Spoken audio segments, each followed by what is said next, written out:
¿Qué tal, chicos de noveno? Vamos con la última clase de esta semana. Siempre estamos con los principios de conteo y hoy vamos a extenderlo un poquito más. En la clase de ayer lo que nosotros vimos que los casos posibles los encontramos pues sumándolo.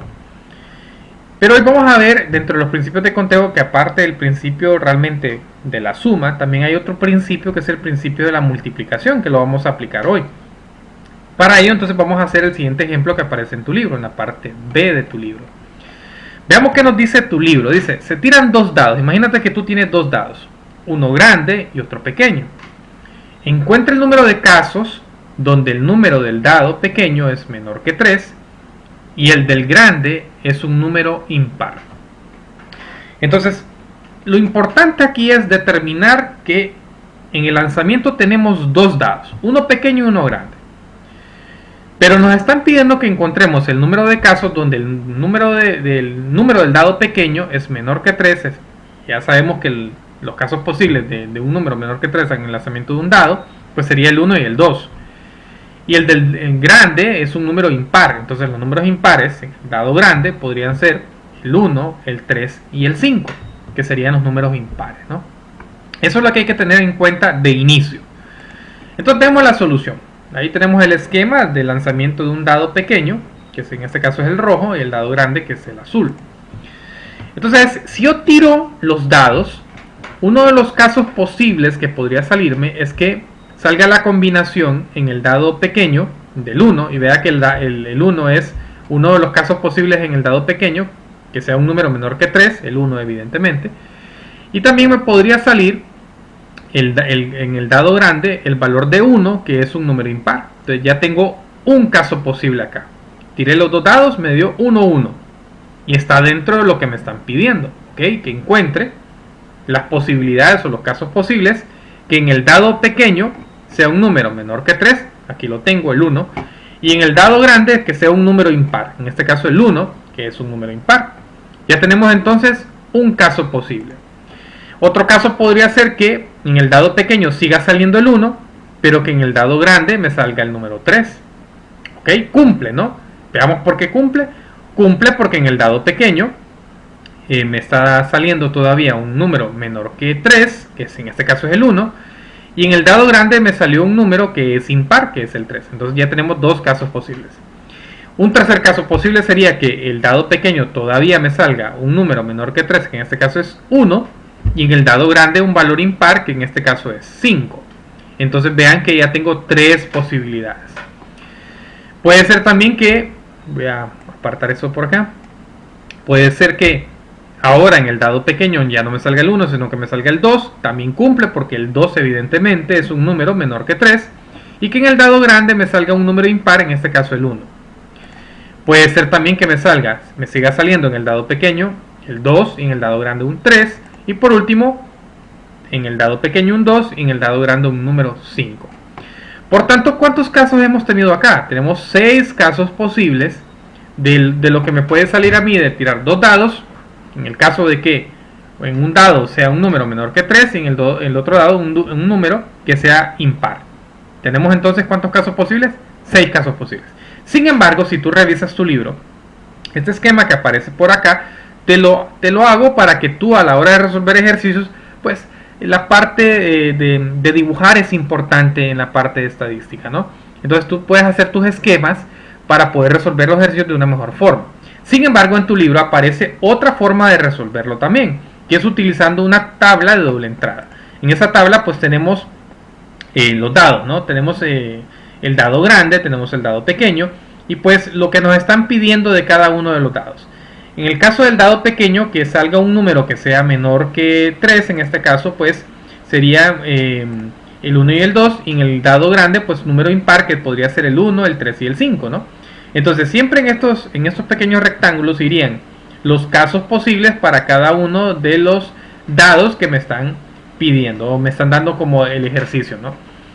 Ahora bien, en estos pequeños recuadros que aparecen aquí vacíos, pues vamos a aplicar la combinación de lo que me están dando del dado pequeño con el dado grande. Entonces, por ejemplo, uno de los casos posibles podría ser que me salga un 1 en el dado pequeño y un 1 en el dado grande. Entonces tendríamos las siguientes posibilidades. Tendríamos el 1, el 1, 3, es decir, que me salga un 1 en el dado pequeño y un 3 en el dado grande, un 1 en el dado pequeño y un 5 en el dado grande, un 2 en el dado pequeño y un 1 en el dado grande, un 2 en el dado pequeño, un 3 en el dado grande, y por último un 2 en el pequeño y un 5 en el dado grande, ¿no? ¿Cuántas posibilidades tenemos? Entonces, si yo las cuento, pues tendríamos las mismas 6 posibilidades que tú puedes ver por acá, ¿no? 1, 2, 3, 4, 5, 6 posibilidades. En total, entonces tendríamos 6 posibilidades. Sin embargo, hay otra forma de hacerlo, ¿ok? Entonces, la otra forma de hacerlo es multiplicando pues la cantidad de casos posibles, en este caso para cada dado. ¿Cuántos casos posibles tengo para el dado grande? Ah, pues que 3. ¿Y cuántos casos posibles tengo para el dado pequeño? Ah, pues que 2. Entonces, si tú multiplicas los casos posibles para cada dado, pues nos va a dar el total de casos posibles que tendríamos en este ejercicio que estamos desarrollando, ¿no? 3 por 2 entonces sería el valor de 6, que es lo que nosotros tenemos por acá. Por eso se le llama el principio de la multiplicación. Así se llama esto que estamos viendo el día de hoy. Bien, continuando entonces, este mismo ejercicio que acabamos de hacer con los dados, también lo podríamos representar a través de lo que se llama un diagrama de árbol, que es bastante usual en la parte de probabilidades, en la parte de estadística.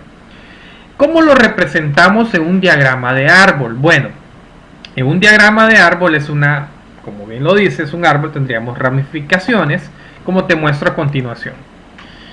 Vamos a analizar los números del dado pequeño, los números del dado grande y los casos correspondientes que nosotros obtendríamos al lanzar dos dados, en este caso uno pequeño y uno grande. En el pequeño obtendríamos un número menor que 3 y en el dado grande un número que sea impar.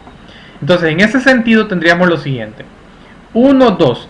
Esta ramificación en color morado que tú ves acá y que aparece en tu libro, pues nos está indicando los dos casos posibles del dado pequeño. ¿Cuáles son esos dos casos posibles?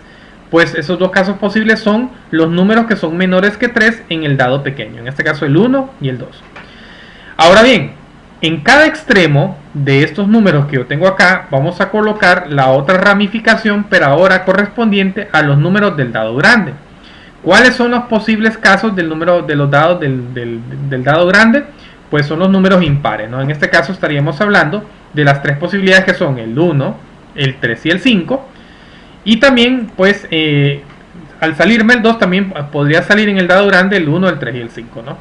Entonces, ¿cuántas posibilidades tendríamos? Bueno, las siguientes: que al salirme un 1 en el dado pequeño, también me podría salir un 1 en el dado grande, entonces tendríamos 1,1. Que al salirme un 1 en el dado pequeño, me podría salir un 3 en el dado grande, por tanto me quedaría 1,3. Que al salirme un 1 en el dado pequeño, me podría salir un 5 en el dado grande, me quedaría 1,5.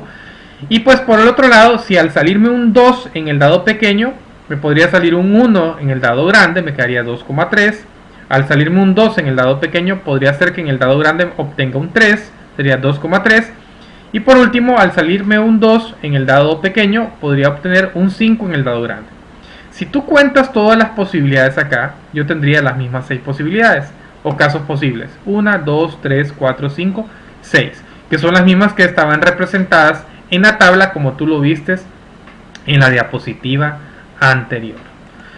Para finalizar este video, entonces, en base a lo que hemos analizado, yo te dejo por resolver esos ejercicios que aparecen en tu libro, del 4 al 7.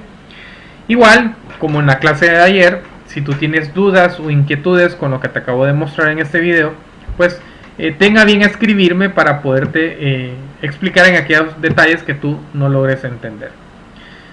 Nos vamos por acá, jóvenes. Cuídense y que estén bien.